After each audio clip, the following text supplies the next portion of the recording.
మన ఛానల్కి స్వాగతం. నేను మీ లవ్ గురు ప్రొఫెసర్ డాక్టర్ ముల్లపూడి సత్యనారాయణమూర్తిని. మరి ఈ మీనరాశి వారికి 2025 సంవత్సరం లవ్ రిలేషన్స్ ఎలా ఉంటాయి, ఫ్యామిలీ హార్మోని ఎలా ఉంటుంది, అక్రమ సంబంధాలు ఎలా ఉంటాయి, అసలు మ్యారేజ్ అవ్వేటటువంటి వాళ్ళు, మల్టిపుల్ బ్రేకప్స్ అయినటువంటి వాళ్ళు, వీళ్ళంతా కూడా ఏ విధంగా ఉంటారు, మళ్ళీ వాళ్ళకి జీవితంలో కొత్త భర్త వస్తాడా, కొత్త తోడు వస్తుందా, ఇవన్నీ కూడా మనం ఈ వీడియోలో చెప్పుకుందాం. ముందుగా ఈ మీనరాశి వారు ప్రేమల్లో మునిగిపోయారు, పాత ఎక్స్ లవర్స్ అయిపోయారు, అనుభవాలు అయిపోయినాయి. వెళ్ళిపోయిన తర్వాత కొత్త ప్రేమ మొదలు పెడతారు. ఈ సంవత్సరం 2025లో నో నెగిటివ్ ప్లానిటరీ ఇన్ఫ్లుయెన్స్ 5వ ఇంటి మీద లేదు. కాబట్టి ఈ సంవత్సరం అంతా కూడా మోస్ట్ ఆఫ్ ద ఇయర్ అంతా కూడా లవ్ రిలేషన్షిప్స్ ఫేవరబుల్గా ఉంటాయి. మీకు చదువులను పక్కన పెట్టేసి మరి పార్కులమట, రెస్టారెంట్ల, పబ్బులమట తిరిగి పడేస్తూ ఉంటారు. తర్వాత మిడ్ మే వచ్చేసరికి మరి రాహు యొక్క ఇన్ఫ్లుయెన్స్ ఉంటుంది. కాబట్టి మైనర్ మిస్అండర్స్టాండింగ్స్ ప్రారంభమవుతాయి. అవన్నీ కూడా మీ రిలేషన్షిప్ని కట్ చేసేయడానికి అవకాశాలు ఉంటాయి. కానీ ఎనీ మేజర్ ప్రాబ్లమ్స్ ఏమి పెద్దగా ఉండవన్నమాట. And you will enjoy your life, love life. ఆ తర్వాత మిడ్ మే తర్వాత రాహు 5th హౌస్ని అవే అయిపోయాడు. అందువలన మీరందరూ కూడా ఈవెన్ మోర్ జాయ్ఫుల్ లైఫ్ని మీరు అనుభవిస్తారు. మల్టిపుల్ బ్రేకప్స్ అయిన వాళ్ళ తోడు కోసం ఎదురు చూస్తుంటారు. మళ్ళీ పప్పులో కాలేయడానికి అవకాశాలు ఉంటాయి, జాగ్రత్త. ఒక ఆడావిడి మరి అక్కడ ఉంటుంది, బ్రేకప్ అయిపోయింది, భర్త ఉన్నాడు. ఒకడు వెళ్తూ ఉండేవాడట, స్కూటర్ మీద వెళ్తూ అటు ఇటు ఆమెను చూసేవాడంట. అంతే చూసి అలాగే వాడి ఇల్లు ఎవడో తెలియదు, ఈమె ఇల్లు ఎవరో ఆడికి తెలియదు. వీళ్ళకి రిలేషన్ ఏర్పడిపోయింది, ఎక్స్ట్రా మ్యారిటల్ రిలేషన్. ఈమెకు భర్త ఉన్నాడు. అయినా సరే తర్వాత కొంతకాలం ఒక 2-3 నెలల తర్వాత ఈమె ఫోన్లు ఎత్తట్లేదు, ఈమె తర్వాత వదిలేశాడు, పని అయిపోయింది. ఆ విధంగా ప్రేమించినటువంటి వాళ్ళు, ఈ యొక్క మీనరాశి వాళ్ళు, మరి మీ ప్రేమ కనుక మీ ఇంట్లో చెప్పకపోయినా, మీ పేరెంట్స్కి చెప్పకపోయినా మీరు దెబ్బతినేటటువంటి అవకాశాలు ఉన్నాయి. ఎప్పుడు కూడా మీ పేరెంట్స్కి చెప్పండి. 20 సంవత్సరాలు మిమ్మల్ని పెంచినటువంటి మీ తల్లిదండ్రులకు చెప్పకుండా మొన్న పరిచయమైన గొట్టంగాడికి మీరు అన్నీ అర్పించడం, వాడి మాటలు నమ్మడం, is it fair on your part? ఇదేనా మీ చదువు మీకు నేర్పించింది? మీ టీచర్స్కి చెప్పండి, వెళ్ళండి, teacher I'm loving this boy. Me teacher వచ్చి మీకు రాయబారాలు చేస్తారు.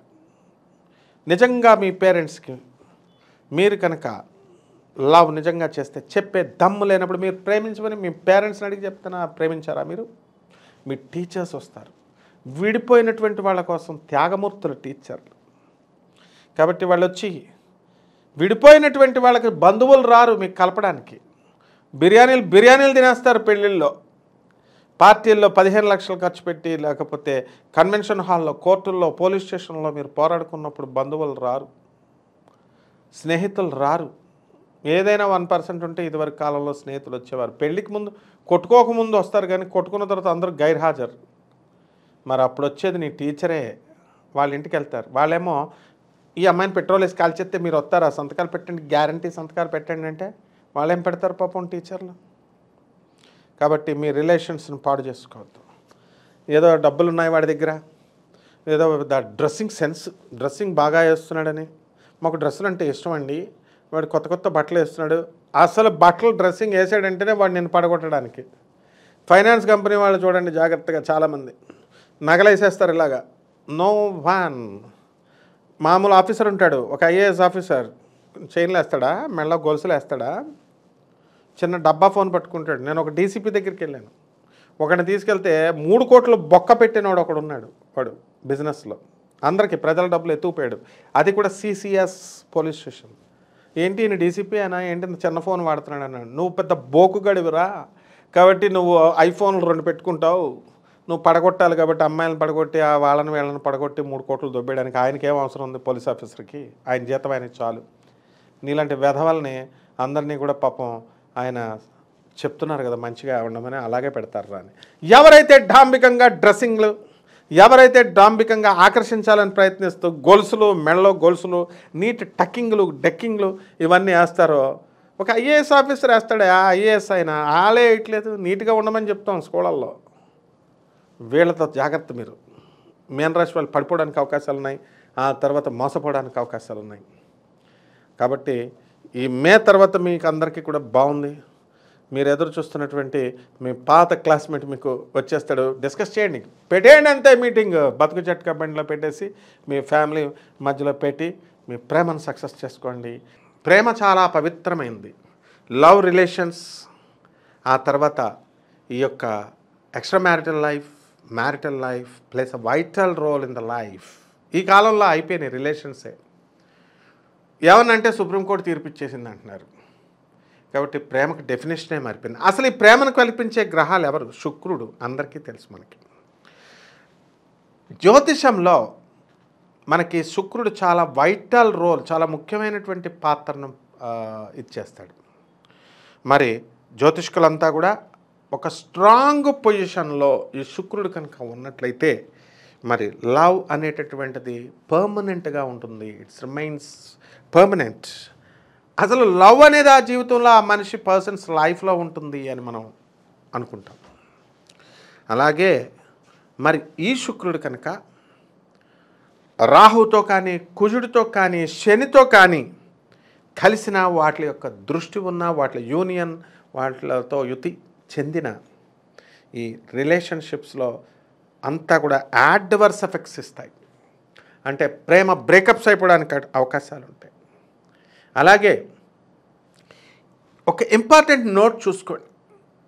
ఎక్కడైతే రాహువు, కుజుడు, సాటర్న్, శని వీళ్ళంతా కూడా వీనస్తో కలిసినట్లయితే మరి వీళ్ళందరూ కూడా ఇంక్రీజ్ చేస్తారు.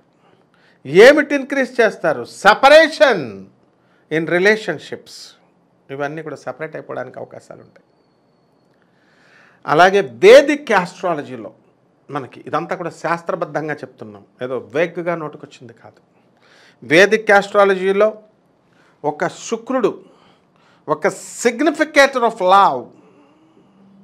అందువల్లనే మనకి ఈ యొక్క 5th హౌస్లో మనం హోరోస్కోప్ని కనుక మనం చూసుకున్నట్లయితే అది ప్రేమను సూచిస్తుంది.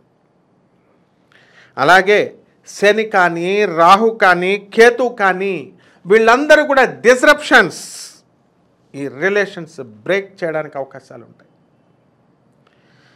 అలాగే 3, 7, 11 హౌస్లన్నీ కూడా కోరికల్ని, డిజైర్స్ని చూపిస్తాయి. మరి అలాగే 12వ ఇల్లును కనుక మీరు తీసుకున్నట్లయితే సెక్షువల్ ప్లెజర్స్ అని చూపిస్తాయి. బెడ్ ప్లెజర్, ఆ బిఎల్ఓఓడి బ్లడ్ కాదు, బిఈడి బెడ్. కాబట్టి ఈ సెక్షువల్ ప్లెజర్స్ కోసం అలమటించిపోతూ ఉంటారు ఈ శుక్రుడు కనుక మనకి 12ంట్లోకి వచ్చితే. అలాగే ఆస్ట్రాలజీ ప్రకారం శుక్రుడు, అలాగే కుజుడు, మరి వీళ్ళందరూ కూడా శని, వీళ్ళందరూ కూడా 6వ ఇంట్లో కనుక హోరోస్కోప్లో వస్తే మరి ఈ లవ్లన్నీ కూడా బ్రేకప్ అయిపోవడానికి అవకాశాలు ఉన్నాయి. ఆ పార్ట్నర్ అంతా కూడా మిమ్మల్ని మోసం చేయడానికి, లేదా మీరే వాడిని మోసం చేసేయడానికి అవకాశాలు ఉంటాయి.